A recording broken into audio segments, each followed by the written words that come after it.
Hello students, so today we are going to start new unit 6 optics, and this unit has two chapters, chapter 9 ray optics and chapter 10 wave optics.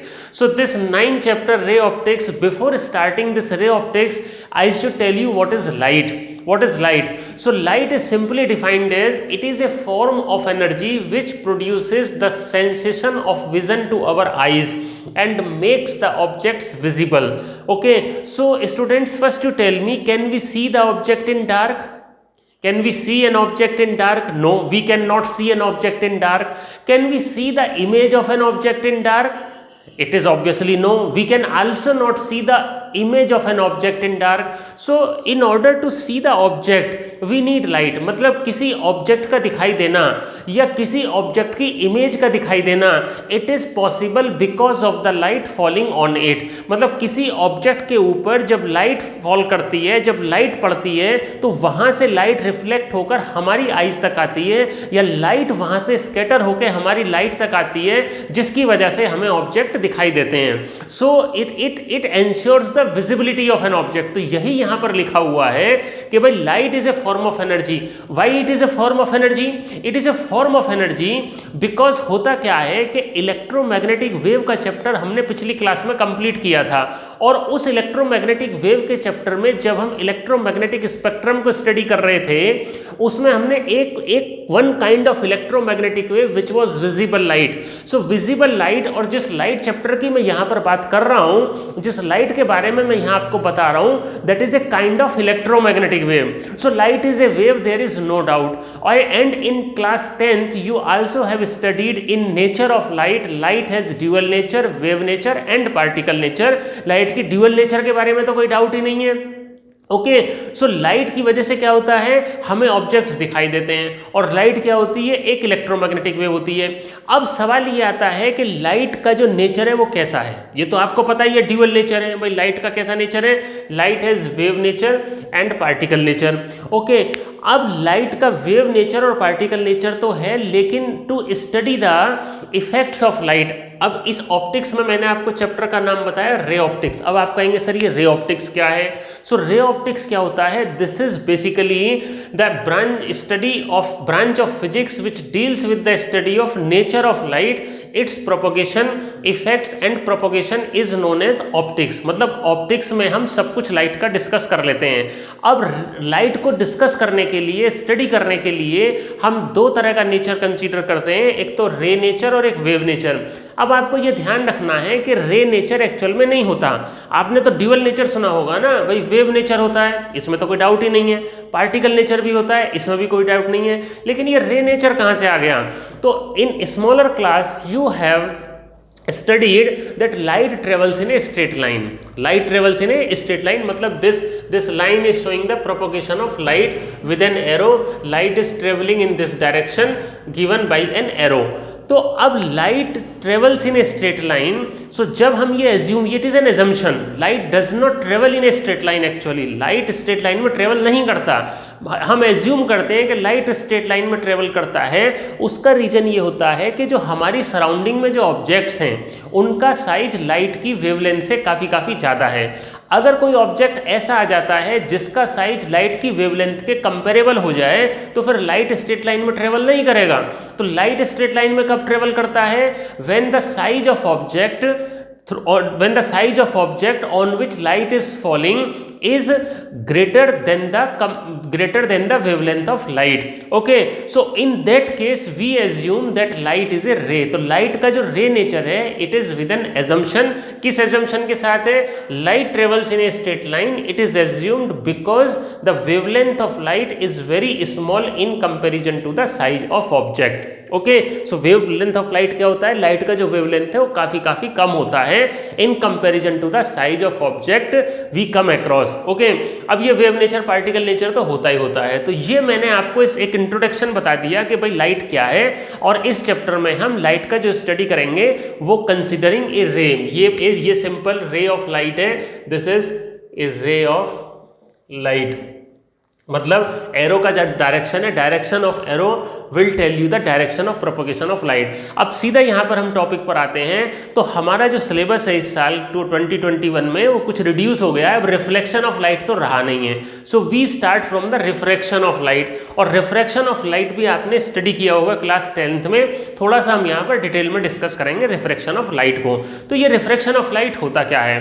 अब students ये ऐसा होता है कि आपको पता होगा स्पीड ऑफ लाइट कितनी होती है। Speed of light c is equal to 3 into 10 की power 8 metre per second. Okay, speed of light c is equal to 3 into 10 power 8 metre per second. अब होता क्या है, this speed of light is in air, मतलब light travels with speed 3 into 10 power 8 metre per second in air. This is the maximum speed of light. अब क्या light की speed दूसरे medium में भी यही होगी? बिल्कुल नहीं। आप कहोगे सर बिल्कुल नहीं होगी, क्यों होगी? क्योंकि मीडियम चेंज होगा तो स्पीड ऑफ लाइट भी चेंज होगा। अगर मैं इसको एयर के बजाय वाटर में ले लूँ तो ये स्पीड कम हो जाएगा, अगर मैं ग्लास में ले लूँ तो स्पीड और कम हो जाएगा। मतलब होता क्या है कि when medium is changed, when light travels from one medium to another, then its speed also changes. So light travels with different speeds in different media. Okay, अब इसकी वजह से क्या होता है, लाइट का एक प्रिंसिपल होता है that is called the principle of least path. मतलब light ray has a tendency to trace the path of least time. मतलब लाइट उस पाथ को ट्रेवल करती है, उस पाथ में ट्रेवल करती है जिसमें उसको कम से कम टाइम लगे। अब कम से कम टाइम तो तभी लगेगा ना जब लाइट स्ट्रेट लाइन में ट्रेवल करेगी, स्ट्रेट लाइन में टाइम कम लगेगा। तो उसकी वजह से क्या होता है, when light travels from one medium to another, it changes its path, it deviates from its path, it deflects from its path. This is called the refraction of light. So basically refraction क्या होता है? Refraction is the phenomena of change in path of light when light travels from one medium to another। अब आप कहेंगे कि sir path तो reflection में भी चेंज होता था। रिफ्लेक्शन में क्या होता था, when light is allowed to fall in on a plane smooth surface then it comes back, तो पाथ तो उसमें भी चेंज हो गया। आपकी बात सही है, रिफ्लेक्शन में भी पाथ चेंज होता है, रिफ्रैक्शन में भी पाथ चेंज होता है, लेकिन रिफ्लेक्शन में मीडियम चेंज नहीं होता, रिफ्लेक्शन में स्पीड ऑफ लाइट चेंज नहीं होती, रिफ्लेक्शन में वेवलेंथ ऑफ लाइट चेंज नहीं होती। ओके, रिफ्रैक्शन में ये सब के सब चीज़ें चेंज होती हैं। तो सबसे पहली जो इंपॉर्टेंट कंडीशन है रिफ्रैक्शन की वो ये है, there should be change in the medium. मतलब लाइट के लिए कम से कम 2 मीडियम का होना जरूरी है। 2 media are necessary to take place the refraction of light. So उसके लिए सबसे पहले हम यहाँ क्या करेंगे, मैंने यहाँ पर डेफिनेशन लिखा है, you can see the definition. This is the phenomena of change in path of light when it travels from one medium into another transparent medium. Transparent medium की यहाँ पर बात हो रही है, क्योंकि अगर मीडियम ट्रांसपेरेंट नहीं होगा तो लाइट वापस आ सकती है। It's cause, the cause of refraction is the change in speed of light in different media. अब एक ऐसी टर्म होती है जो स्पीड को करेक्टराइज करती है। मतलब कैसे पता लगेगा कि भाई हमारा इस मीडियम में स्पीड ऑफ लाइट कम होगा या इस मीडियम में ज़्यादा होगा? That is characterized by the term which is called refractive index। refractive index, और refractive index का सिंबल होता है म्यू। मतलब अगर किसी मीडियम में स्पीड ऑफ लाइट ज़्यादा है तो उसका रिफ्रैक्टिव इंडेक्स क्या होगा? उसका रिफ्रैक्टिव इंडेक्स होगा कम। मतलब उल्टा रेसिप्रोकल होते हैं। मतलब आप ये मान सकते हैं कि जितने ज़्यादा रिफ्रैक्टिव इंडेक्स में लाइट ट्रेवल करेगा उतना ही कम उसका स्पीड होगा। और refractive index is directly related to the optical density. Optical density mass density से डिफरेंट होती है। मतलब डेंसिटी में भी जैसे मान लीजिएगा एयर है, एयर तो लीस्ट डेंसर है। वाटर हो गया, water is denser then air. Glass हो गया, glass is denser then water. तो यहाँ पर अगर मैं रिफ्रैक्शन को दिखाना चाह रहा हूँ, if I am going to explain the refraction, so मेरे को एक यहाँ पर लाइन ड्रॉ करना होगा और ये लाइन मेरा हो जाएगा सेपरेशन 2 मीडियम का। यहाँ पर मान लीजिएगा ये फर्स्ट मीडियम है यहाँ पे मेरा और ये सेकंड मीडियम है। तो फर्स्ट और सेकंड मीडियम को सेपरेट करने वाली ये लाइन है और इसको बोलते हैं बाउंड्री। अब मीडियम 2 तरह के होते हैं, रेयर मीडियम और डेंसर मीडियम। जिस मीडियम की डेंसिटी कम होती है उसको बोलते हैं रेयरर मीडियम, और जिस मीडियम की डेंसिटी ज़्यादा होती है उसको बोलते हैं डेंसर मीडियम। सो ये हो गया मेरा डेंसर और ये हो गया rare medium. So suppose this is a ray of light, which travels from rare to denser medium. So what we do when light strikes on the interface, ये बाउंड्री है, ये सेपरेशन है, तो जब लाइट यहाँ पर स्ट्राइक करेगा तो सबसे पहला काम हम क्या करेंगे, नॉर्मल ड्रॉ करेंगे।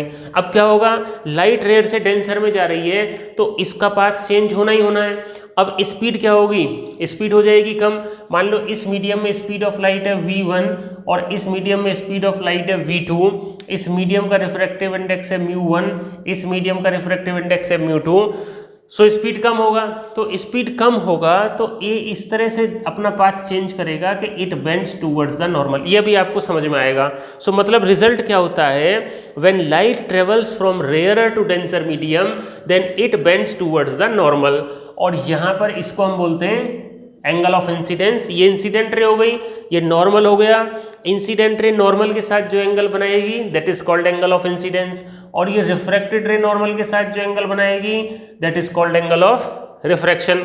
अब अगर इसका रेसिप्रोकल हो जाए, जैसे मान लो ये मेरा फर्स्ट मीडियम है, ये हो जाए डेंसर, और ये सेकंड मीडियम है, ये हो जाए रेयरर, तो क्या होगा, यहाँ पर light ray when strikes the boundary then it bends away from the normal. This is I, this is R।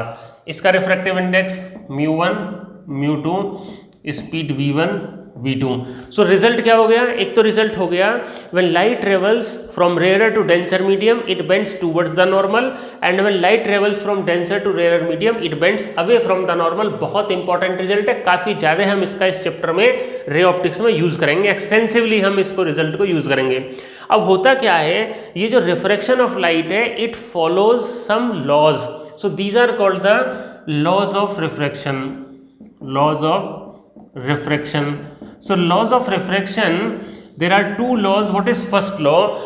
अब देखो यहाँ पर रेयर डेंसर है, अगर मैं इस ट्रायंगल को कंप्लीट करूँ तो इसका मैं साइन लिख सकता हूँ, you know about the sine theta cos theta in A triangle, और इस ट्रायंगल को मैं कंप्लीट करूँ तो इसका मैं साइन आर लिख सकता हूँ। So first law of refraction क्या होता है, the ratio of sine of angle of incidence to the sine of angle of refraction is always a constant, and this constant is called mu2 by mu1, and this is called refractive index of second medium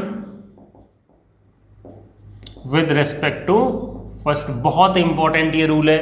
अभी देखो क्या होगा, सबसे पहली बात तो आपको ध्यान रखनी है कि लाइट किस मीडियम से किस मीडियम में जा रही है। ये जरूरी नहीं है कि ये हमारा I हमेशा एंगल ऑफ इंसिडेंस होगा, एंगल ऑफ इंसिडेंस R भी हो सकता है, कोई भी ऐसा एंगल जो इंसिडेंट रे नॉर्मल के साथ बनाएगा। ये तो हमने सिंबल यूज कर लिया यहाँ पर, I एंगल ऑफ इंसिडेंस के लिए और R एंगल ऑफ रिफ्रैक्शन के लिए।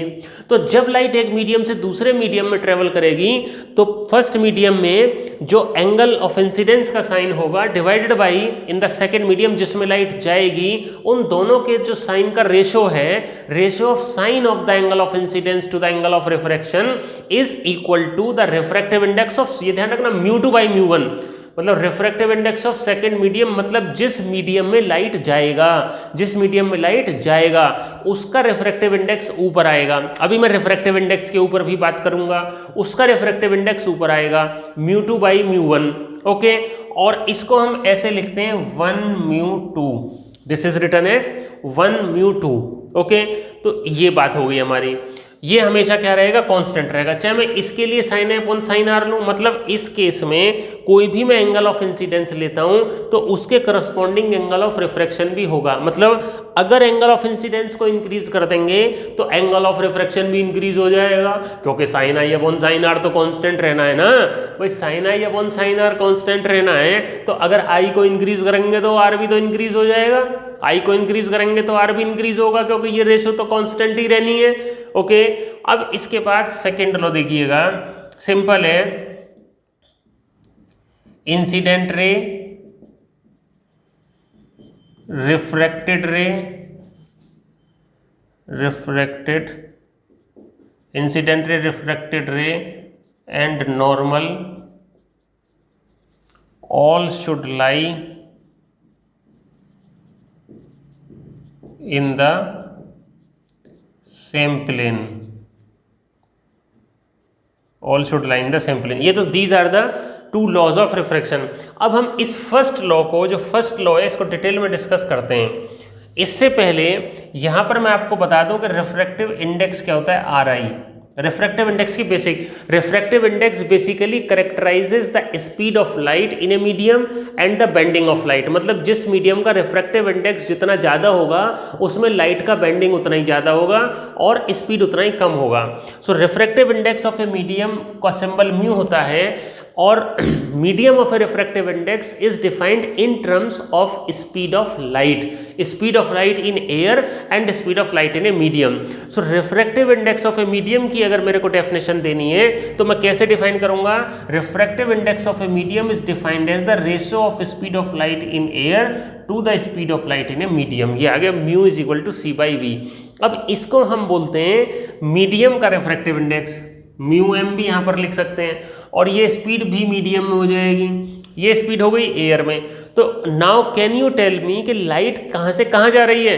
अगर मैं किसी मीडियम की बात कर रहा हूँ और उस मीडियम का रिफ्रैक्टिव इंडेक्स एयर के रेस्पेक्ट में लिख रहा हूँ तो इसका मतलब मेरी लाइट एयर से किसी मीडियम में ट्रेवल कर रही है। तो ये आपको यहाँ से समझना होगा, light is travelling from air to any other medium. अगर अब यहाँ पर सपोज, अब यहाँ पर देखते हैं इसको, यहाँ पर क्या होगा, if light is travelling from medium 1 to 2, suppose light is travelling from medium 1 to 2, तो रिफ्रैक्टिव इंडेक्स किसका आएगा, सेकंड मीडियम का। ये ध्यान रखना, जिस मीडियम में लाइट जाती है उसका रिफ्रैक्टिव इंडेक्स आता है। तो ये 1 μ2 किसके बराबर होता है, μ2 बाई μ1 के बराबर। एक तो ये बात हो गई, और ये 1 μ2 यहाँ से मैंने बताया ना 1 μ2 बाई μ1, और इसके हिसाब से 1 से 2 में जा रही है तो स्पीड आएगी v1 बाई v2। स्पीड क्या आएगी, v1 बाई v2। ये बहुत इंपॉर्टेंट रिजल्ट है जो आपको समझना है। Sine I upon sine R is equal to 1 μ2 is equal to μ2 by μ1 is equal to v1 by v2. So this refractive index is called absolute refractive index. What is this called? This is called absolute. Absolute का मतलब अगर किसी medium का refractive index air के respect में लिखा जाता है तो उसको हम बोलते हैं एब्सोल्यूट रिफ्रैक्टिव इंडेक्स। और if the refractive index of a medium is written with respect to any other medium then that is called relative refractive index. So 1 μ2 is called the relative refractive index. और अगर यहाँ पर कुछ नहीं लिखा हुआ तो obviously that is with respect to air and that is called absolute refractive index. So यहाँ पर मैंने अब ये यहाँ जैसे कुछ नहीं लिखा हुआ तो इसका मतलब क्या हो गया, ये हमारा एब्सोल्यूट रिफ्रैक्टिव इंडेक्स है, ये एब्सोल्यूट रिफ्रैक्टिव इंडेक्स है।